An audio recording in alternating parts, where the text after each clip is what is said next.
La vie en bleu, Christophe Noiseux.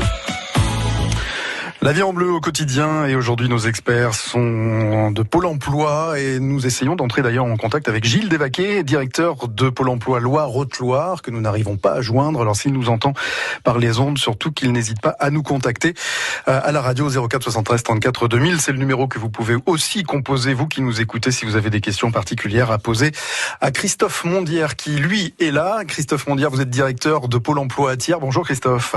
Bonjour. Alors Christophe, première question qui est une question plutôt d'ordre général depuis le début de cette crise. Qu'avez-vous pu remarquer au niveau de Pôle emploi depuis le début ? Est-ce que vous avez remarqué une hausse des inscriptions, une hausse des demandeurs ? Est-ce qu'il y a des difficultés particulières auxquelles vous devez faire face quotidiennement, Christophe ?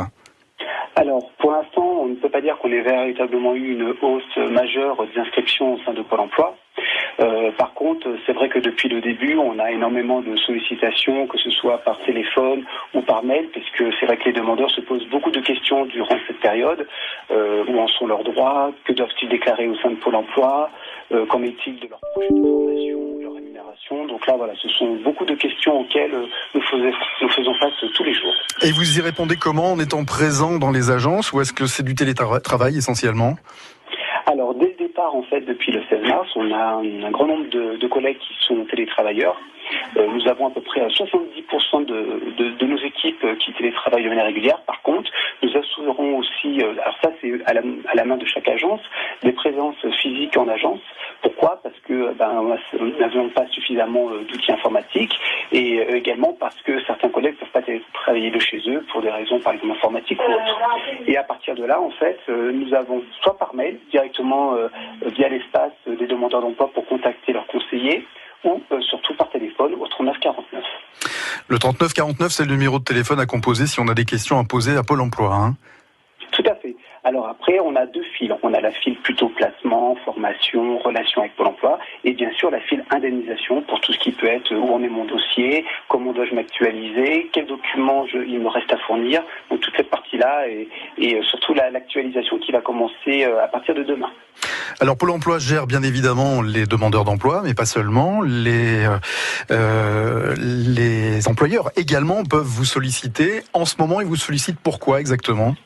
Alors, là-dessus, si vous voulez, il y a plusieurs choses. Déjà, on a des employeurs qui nous sollicitent parce qu'on a pu monter avec eux des actions, par exemple des aides à la formation préparatoire des recrutements. Donc, certaines ont dit, j'aimerais mettre en stand-by, comment on peut faire. Donc là, on les accompagne pour mettre leurs demandes en attente. Mais également, on a aussi beaucoup d'entreprises encore actuellement qui ont encore des offres, qui déposent de manière régulière et qui ont des véritables besoins.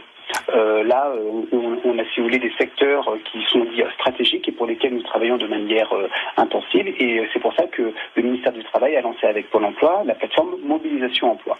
L'objectif, c'est vraiment de faire connaître les besoins en recrutement qui nécessitent une attention particulière pendant cette période de confinement pour des secteurs qui sont vraiment, on va dire, en demande, qui ont encore des besoins et surtout de l'activité. Et alors cette plateforme, on peut y avoir accès de quelle manière, Christophe ? Directement, on peut aller sur le site pôle-emploi.fr ou même en tapant directement mobilisation emploi sur Internet et on y a accès. Quel que soit le département, puisque je rappelle que ce matin, on s'adresse aux 4 départements auvergnats, mais aussi au département de la Loire. Donc, quel que soit le département, on peut solliciter la plateforme mobilisation emploi. Quels sont les secteurs d'activité d'ailleurs qui ont besoin aujourd'hui de main-d'œuvre ? Alors, on va être clair que la priorité, c'est surtout la santé, l'aide à domicile, puisque là, on a énormément de besoins. Pourquoi la santé, on le sait avec le Covid, on a beaucoup d'EHPAD, d'établissements publics de santé qui ont des besoins encore de personnel. L'aide à domicile, puisqu'on a aussi des personnes qui ont dû rester chez elles pour garder leurs enfants, ou qui ont pu être personnes fragiles ou malades. Et du coup, on a encore des besoins pour s'occuper des personnes qui sont restées à domicile. Mais on a aussi encore de l'agriculture, qui a des véritables besoins. On a les transports, la logistique, l'énergie, télécommunications et bien sûr les grandes surfaces, puisqu'on a encore beaucoup de demandes pour aussi bien des caissiers, vendeurs, bouchers dans ces métiers-là.